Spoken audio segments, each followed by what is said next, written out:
ஒரு நிகழ்ச்சி முழுவதும் நட்சத்திரங்கள் நிறைந்திருந்தாலும் ஜே ஹோப் மட்டும் தனது ஆற்றல் மற்றும் கவர்ச்சியால் அனைவரையும் மெய்மறக்க வைத்தார்.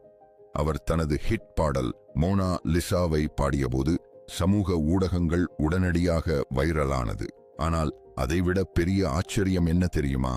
கால்பந்து லெஜண்ட் ஸ்லாடன் இப்ராஹிமோவிச்சுடன் அவர் எடுத்த செல்ஃபி 2 வெவ்வேறு உலகங்களின் மாபெரும் நட்சத்திரங்கள் ஒன்றாக இணைந்த காட்சி ரசிகர்களை பிரமிப்பில் ஆழ்த்தியது.